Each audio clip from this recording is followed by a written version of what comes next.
Remembering my reality. I was born a year following the death of my sister. My parents, caught in a state of depression, separated when I was about 3 years old due to a lack of affection. My father was a musician and a banker, while my mother was dissatisfied in her accounting job. I fell directly into a peculiar melancholy. I cried and was regarded as odd. To escape my pain and hunger for love, I fell for a boy, longing to know that love truly exists. School repulsed me, as did the other kids, sports, and social interactions. I did not particularly enjoy creating either, but ultimately, that was the one activity that allowed me to function without feeling overwhelmingly anxious. So I sketched a bit, sang, and danced exceptionally well. I loved dancing, even doing it in class, and I aspired to be a classical dancer, to become a star. A star. However, for now, I had to quit my dance classes because my mother disapproved of my teacher. I adored my father, while my mother troubled me even though she showed affection. I favored my father because he was more relaxed and made music, which I found incredibly stylish. My mother met a man, they married, and had a child. I had rarely seen her so stressed. She constantly wanted to lose weight. At least she engaged with me, following me closely on my way to school to help me memorize my homework, which I disliked. I excelled in languages, and anything that involved creativity writing stories was probably my favorite. I collaborated with Dad on a notebook that I carefully preserved despite moving countless times. I viewed myself as unattractive, short, overweight, and mundane. I thought I had a large nose and brown eyes, which I considered unattractive. I spent hours in front of the mirror, focused on my clothes and hair. My greatest fear was arriving at school with messy hair. There were numerous boys I liked but had never spoken to. Ultimately, fantasizing about them became my cherished pastime. The nickname, Jay, awaited me in 6th grade, with returning to Notre Dame marking the beginning of my struggles. The private, Catholic school had the gloomy atmosphere one would expect, very austere. I fled whenever possible, present yet absent at the same time. My grades were average. I did just enough to get by without overexerting myself. I felt envious of those who were motivated, more talented, better looking, more refined, and wealthier. I felt like nothing. I spent time with the recluses, the discreet ones. I met C and we embarked on a rebellious lifestyle. We smoked, drank, went clubbing, had casual relationships, stole, ate, ran, fell in love, traveled essentially trying to replicate life as we imagined it should be. We seized every opportunity to experience something new, and Paris offered plenty of that. I had other friends. However, I couldn't go out too often as my mother restricted me, so I quickly moved in with my father. What did not help my well-being during this time was a dreadful weight in my heart that deprived me of sleep, clarity, thought, and life itself. It led me to contemplate suicide at 14. Only my friends noticed my distress, but I could not even articulate why. The truth eluded me. When I was 9, my stepmother infiltrated my father's heart without my knowledge, leading to his destruction. She was an American met on an online dating site with whom my father conceived a spectacular child. Me. We experienced hell together. My parents' relationship revolved around sexual intimacy. They did not include us in their lives, particularly me. At 17, my stepmother confessed that all this time she had not loved me out of jealousy for my father's attention. This essentially explained everything. She did everything in her power to make me loathe life. The culmination came when I discovered her explicit videos with my father and witnessed their sexual activities daily. One day, we had a cat, but they left without notice for 2 weeks, lying to me, convincing me I would stay with my mother without suspecting their deceit. The cat died in the toilet. When I returned, I learned they had left by deceiving me and that even a cat would struggle to survive in this nightmare for more than a year. I realized then that, yes, it was time to end it all. I did not go through with that. My friends supported me. Despite my distress, I possessed a relentless energy. I formed second and third families and went on vacations with friends. I cherished them. I made love the focal point of everything, my life and my decisions. I experienced my first sexual encounter at 14 with a boy from a distant suburb, very far from home. I was under the influence of drugs, as usual.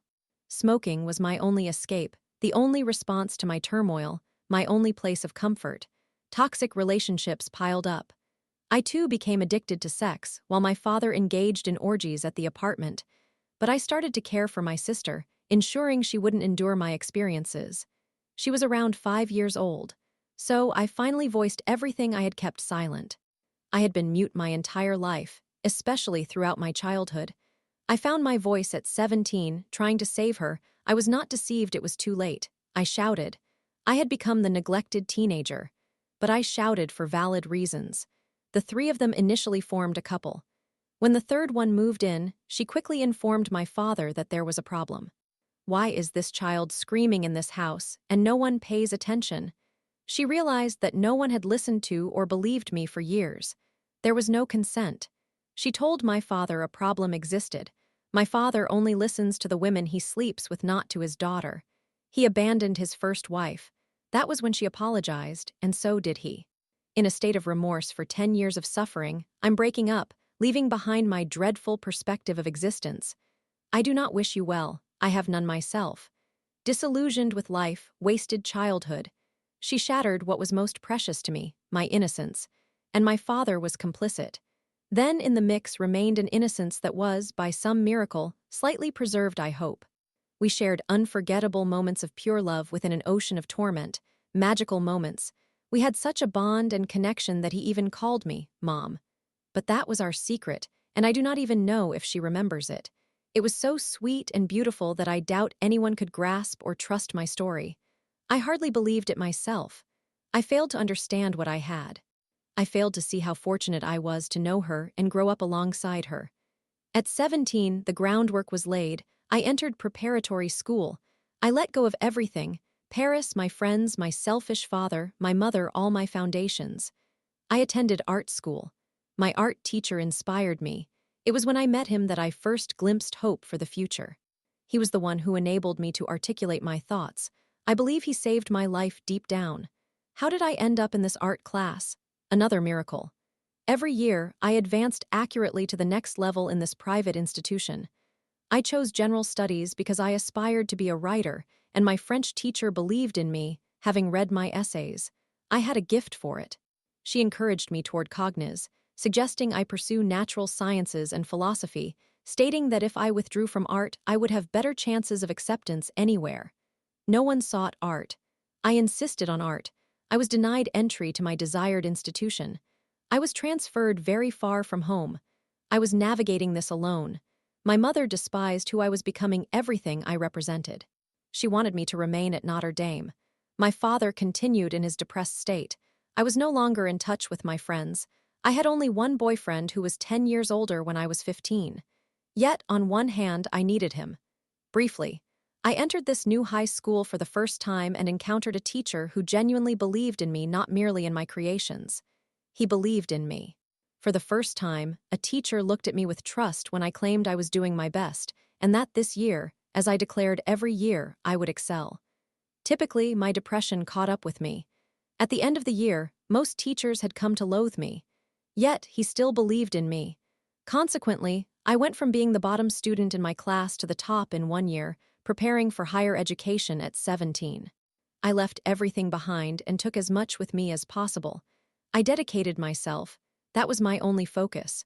For a year, I engaged in the bare minimum regarding relationships, engaging sexually every couple of months, and left a suicidal boyfriend since his attempts interfered with my academic performance.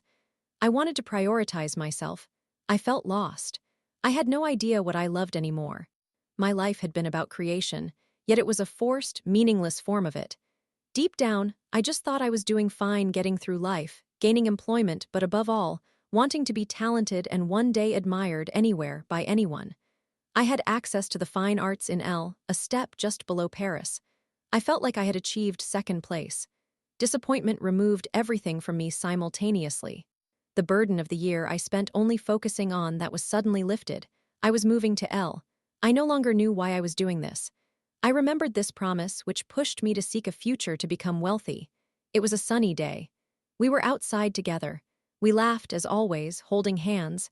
I told her we would have a house, just for the two of us, before I became rich and famous. I would attend fine art school. It is a school for artists. They claimed I possessed artistic talent. She looked so happy that I realized I could not let her down. She wanted to leave. She wished to accompany me.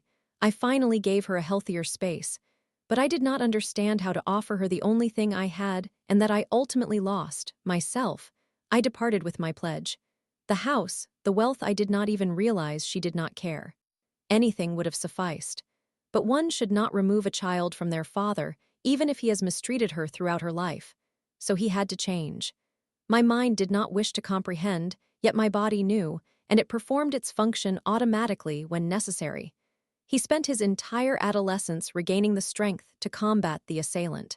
The assailant being this relentless depression, a generational curse that no one in the family could halt.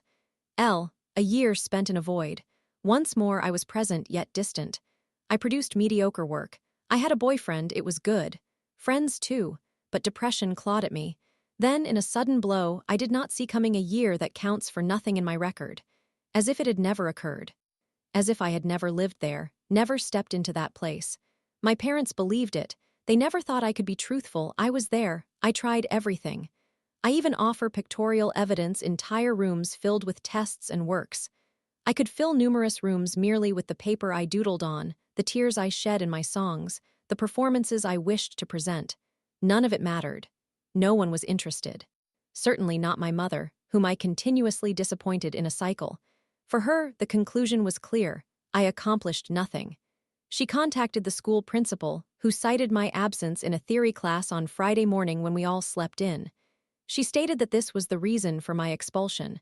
I was told that I was meant for illustration or that I should consider ceasing my artistic endeavors. I found this odd.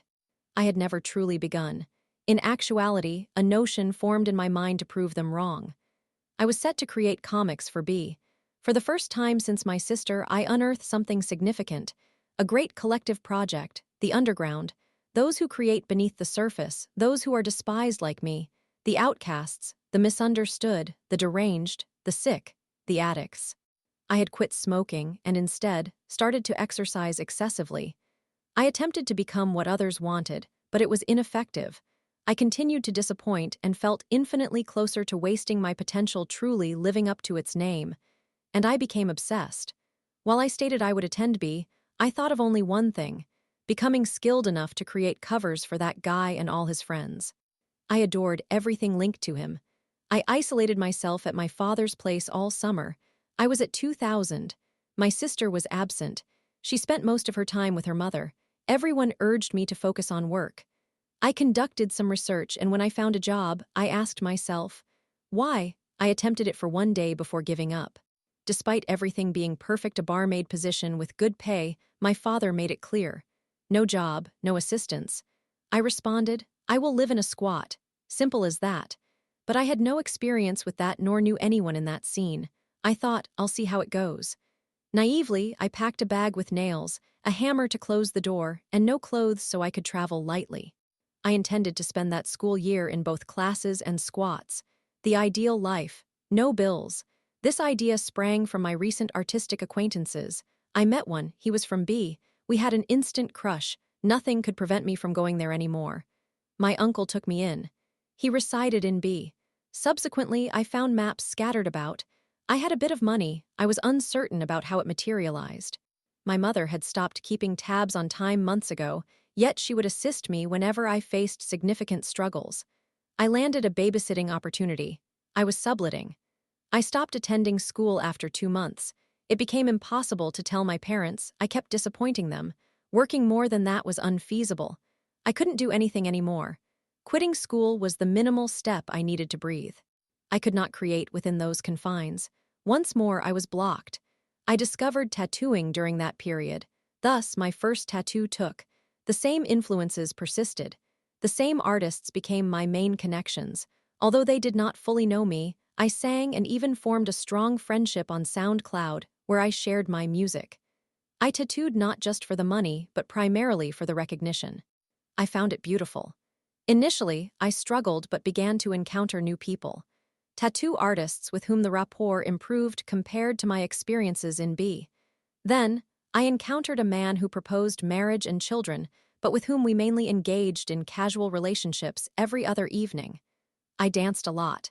The tattooing advanced once I began living with him. I lived with him out of resentment, yet also out of affection. He began becoming violent. I was departing as soon as possible. I lacked the strength to rise. Meanwhile, I met a girl, a tattoo artist. We clicked, but nothing more. Despite my attempts, I could not seem to express deep interest in him. Instead, I was enamored. Racing through Paris, I met a designer and musician with whom I had conversed for an extended period. We fell for each other immediately, something profound. I left the violent individual, distancing myself from R. A plan surfaced via Instagram.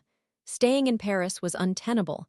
My parents believed I was at school, and the reception was disastrous. My father did not want me to return home, and my mother had not provided a room for me in ages. I had just enough money to cover a 2-month sublet on R. In truth, that turned out to be a miracle. I always tried to maintain contact with my father despite the PTSD. I wished to see I every time I visited, as it was my sole priority. For that connection, I had to play it cool with my father. My best friend rescued me from the depths caused by the violent man. She took my phone and arranged a 2-week trip to a friend's house, a miracle. I could finally breathe, my mind was clearer, and she suggested visiting my grandmother. The great outdoors, 3 weeks of sobriety. It felt like a rebirth. I eventually received care, then back to my father. My grandmother did not want me to remain in that state. I was deeply depressed. There were suicidal urges that were too overwhelming to ignore. It was evident. I could not stand as my heart felt so heavy. I had no more love within me, merely a faint remnant of energy reserved for seeking help. Everyone in the family knew. I was surviving by engaging in transactions to take photographs of my body. Naked. With older men who paid generously for that since I was around 15. My grandmother sensed this, and I was on the verge of crossing the boundary into prostitution. She alerted my father. He found it amusing at first, then realized that despite everything, I was not okay. They attempted to take me to the hospital. No one could transport me since I was homeless. Tough luck. Yet, in the moment when I carried my bag on my back and was utterly directionless, deeply in the red, wanting to end it all, I received a sudden call from my father offering me $500 a month if I continued tattooing. And there it was. I was heading to R. But first, I bought a ticket to Bangkok. I planned to die in the ocean. My father told me that this money was not intended for fleeing to the opposite side of the globe. I was indifferent, he understood me well. A week before my departure, I realized I did not possess a passport. This guy, 2 months, then what? We aspired to locate an apartment in Paris. In the meantime, I crafted tattoos like I had never before, finally taking pride in my work. It felt liberating. I could breathe a bit more. We were headed to Paris likely thanks to the tattoos. C, who was fortuitously in Paris, suddenly wished to see me. In truth, she was dealing with grief from losing her lover. I found the words she needed when she needed them most. I arrived for a tattoo, a face tattoo near her eye. I stayed for 2 months. There was T, too. He helped her cope with her loss, but he himself was suffering from severe depression. The ambience was amusing, eerie, artistic, and strange. It resonated with me. It was everything I had longed to express throughout the years, everything she embodied. I felt rejuvenated, I felt good. My then-boyfriend came around, envious of C. His jealousy morphed into oppression, prompting my departure. When he finally left, and C was committed to a psychiatric facility, T and I both felt foolish, but then we realized we were in love. We had spent 3 months bonding while helping C, managing my ex's jealousy, working through our emotions, creating together, and playing, eventually leading to an unexpected moment. We made love, and it was an extraordinary experience, indescribable.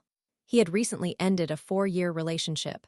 He was also unsure of where to turn. We found ourselves in a spacious house belonging to a friend of a friend of a friend of a friend, empty for 2 weeks and run by genuinely good people. Such occurrences happen.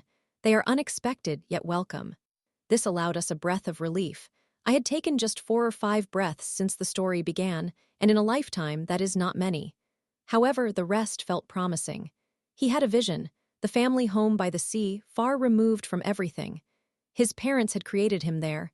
It felt daunting but dreamlike. I was there, but I no longer desired to do anything for love, not out of affection for others. He was emphatic in his conviction. No one could challenge it or dispute it because I was driven by love for myself. If somebody questioned my motives, I simply conveyed, "It makes me feel good." It brings me joy. I wanted to see the ocean. I had strived for months using my father's money. It was time to truly exist.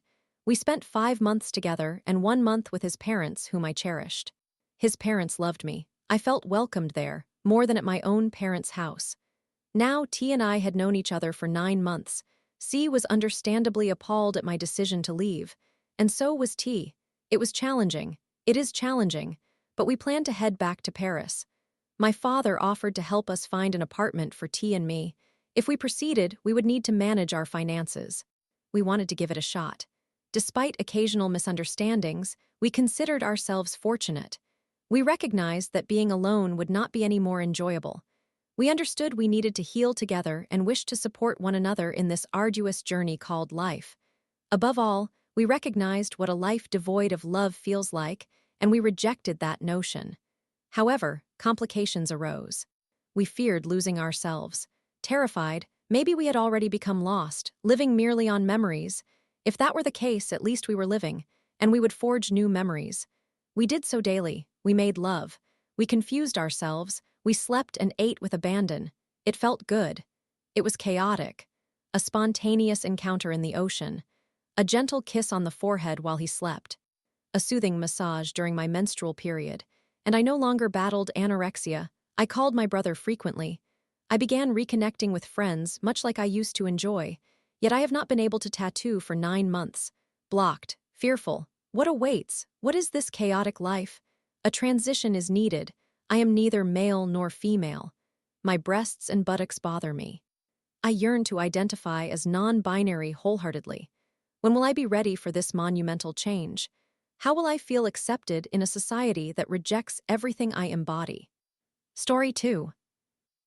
I confronted my sister about her tantrums and threats, telling her she didn't know what real abuse was. She stormed off, upset. I, an 18-year-old female, have 4 younger sisters, a 16-year-old, a 13-year-old, an 11-year-old, and a 4-year-old. Recently, my 13-year-old sister, whom I will refer to as Kinsley, and I had a significant confrontation. To properly explain what occurred, I will provide some background information. To begin, I have lived with my maternal grandmother, whom I will call Mimi, since I was about 8 years old. My 3 younger sisters came to live with us when I turned 10, and my youngest sister joined us when I was 14. My mother has struggled with substance abuse, which led to my removal from her custody after her harmful behavior toward me became evident. I will not go into further details about that situation. My mother had me at 16, while my father was 17. They had my sister, who I will refer to as Rillan, 2 years later. Following my parents' separation, my mother had Kinsley with her subsequent partner and later married my ex-stepfather, with whom she had my sister Irene. Although my ex-stepfather is not Kinsley's biological father, he treated her as if he were. Shortly after my mother remarried, I was taken away from her care. Subsequently, when my mother abandoned her responsibilities, my grandmother assumed custody of my other siblings, except for Rillan, who went to live with our paternal grandmother. My father is currently serving a 25-year sentence due to various substance-related offenses. My mother re-entered our lives when I was about 13, pregnant, and claiming she intended to get sober. She had the baby and then left, so my grandmother now has custody of that child, as well. Currently, I am studying engineering in college and residing on campus, so I have not been home for a considerable time. Recently, I visited for Kinsley's 13th birthday, only to notice a palpable tension in the household. Initially, I thought the tension stemmed from my presence, especially since my aunt and her 2 sons share our home, and my relationship with my aunt has been strained since I left for college. However, I soon discovered that the issue lay elsewhere. Kinsley had been acting particularly irritable throughout my visit, and honestly, I dismissed it as typical adolescent moodiness that I didn't want to engage with. Having experienced similar feelings at her age, I believed it was best to let her work through her emotions independently.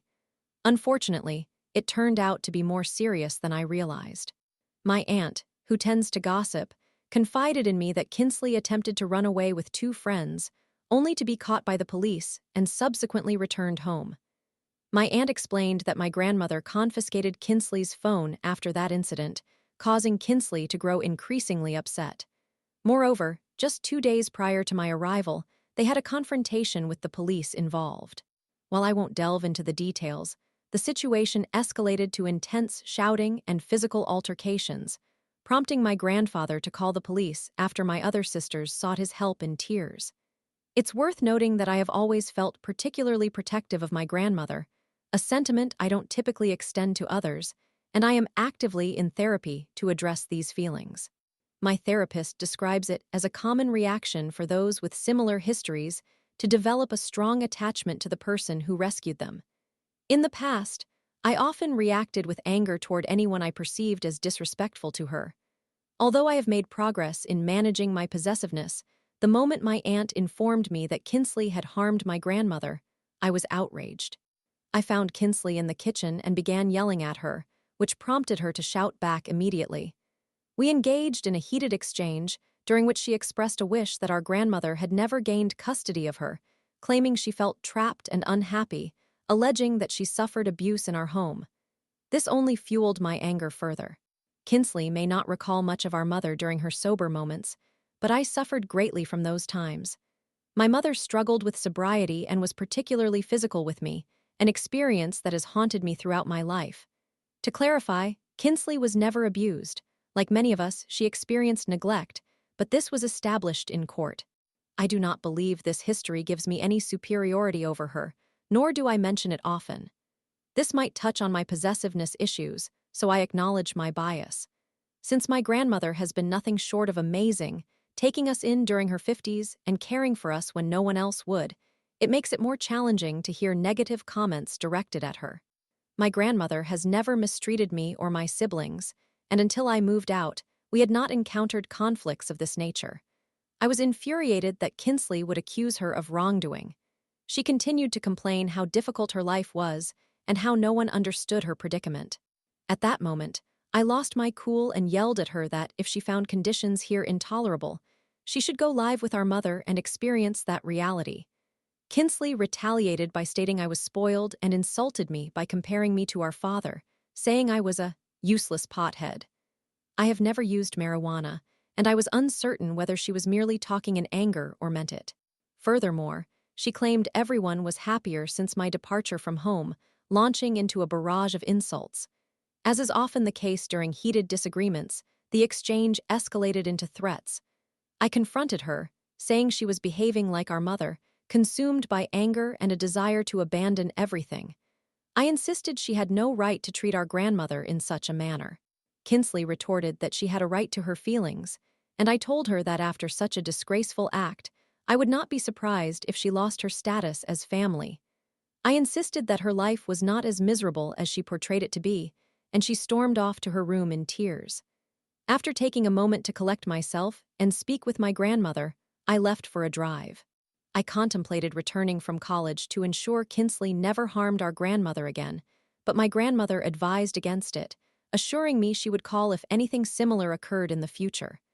I warned her that should an incident happen again, I would ensure Kinsley faced serious consequences. Now, it has been a few days since the incident, and I am visiting my other grandmother while writing this. I initially did not believe I behaved like an antagonist, but some individuals have pointed out aspects that may indicate otherwise. One point brought up was that Kinsley is merely 13 and likely undergoing a typical rebellious phase. Personally, I disagree with this notion, as I also experienced rebellion yet never resorted to violence or attempted to run away. However, I acknowledge that I am a legal adult and significantly older than her.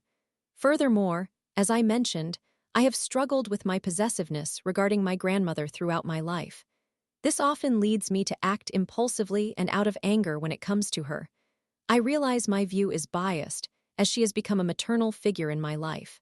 I also felt provoked by her claim regarding mistreatment, considering my personal experiences, which infuriated me further, especially regarding the person who rescued me. I have discussed the incident with my aunt, my grandfather who does not live there, but visits frequently, and my cousins residing in the household. They all confirmed that while Kinsley has been contentious, my grandmother has never mistreated her, nor has she been unjust. The main issues appear to stem from Kinsley wanting to go out with friends past curfew, leading to disagreements with my grandmother about the rules, or her needing to be drug tested after failing a test at the doctor's office for marijuana. Ultimately, I came here seeking advice. Am I in the wrong?